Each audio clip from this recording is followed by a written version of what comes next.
So I'm the co-founder and COO of Decentral, which is also DeFi Summit and NFTCon. So we actually had 3 events that are under our belt.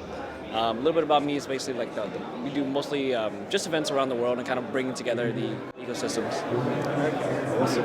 So while I'm here, I'm investigating decentralization as a concept, and a number of people have mentioned it, spoken of it as a spectrum. Is that accurate? Can you brief me on your vision for decentralization in the industry? Yeah, I think that there has to be certain levels of decentralization. It can't be too much all at once because like there are things that still needs to be centralized, right? Like you can't have it to where you decentralize everything way too quick. And let's say, for example, like if you're starting a brand new company and you're starting a brand new blockchain, what happens if you decentralize really, really early is that you're giving away the entire blockchain before it builds to everyone to kind of mess it up. So like an example would be like Matic Network, like they wanted to decentralize, but it took them a while, so they centralized in the beginning. Just to make sure that you can maintain and also upgrade if anything's possible, if anything's needed. But for decentralization, I would say some other factors will still be needed to be centralized, and not everything has to be decentralized, but at the same time, it's a better value prop if it is. Yeah, and often projects claim like full decentralization when it's not, it's not entirely accurate. I'm thinking, right now I'm looking at a project called Hex, and the founder, it's claimed that the founder is the owner of the Origin address, which owns 96% of the supply, the liquid supply. And they were recently knocked off the 3rd position on Nomics, on an aggregator, where they were sat underneath Ethereum based on the coin market capitalization metric. So, talk a little bit about projects that use certain metrics to their advantages when it comes to marketing. You guys ever heard of BitConnect? I've heard of BitConnect. Yeah. All right. So if you look at kind of like Hex's website, it looks exactly the same of like what kind of Ponzi-nomics would be.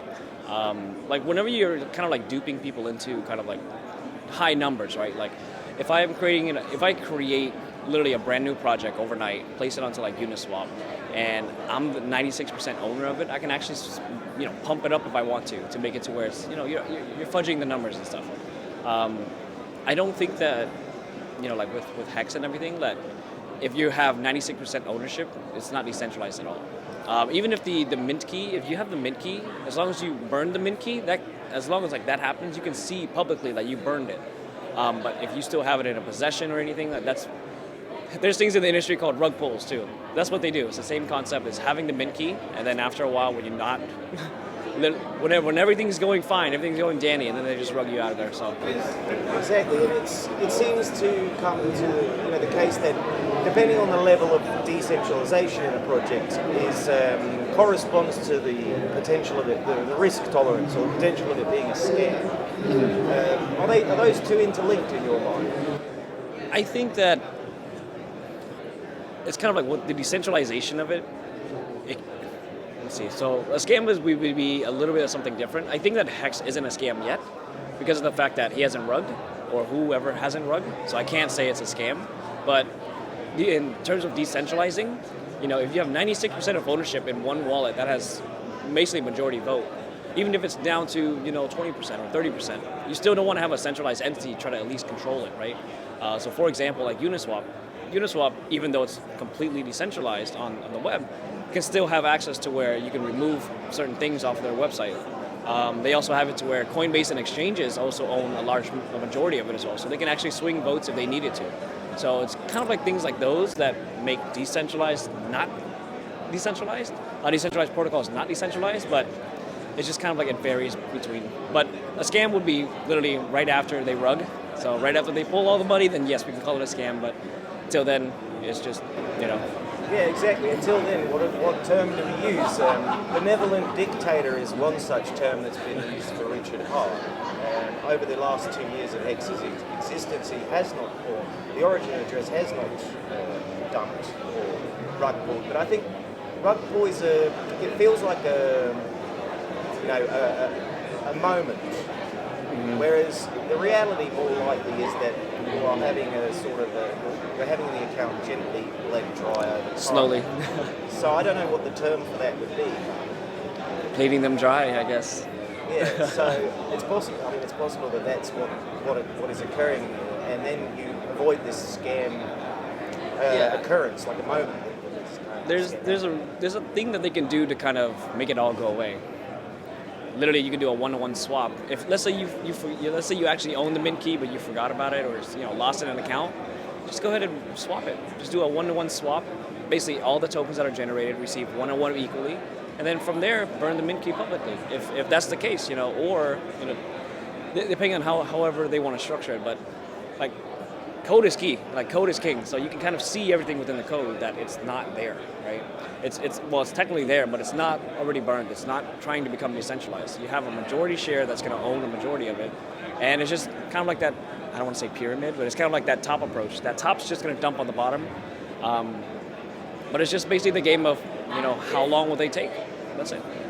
It's not a matter of if, but when. Yeah.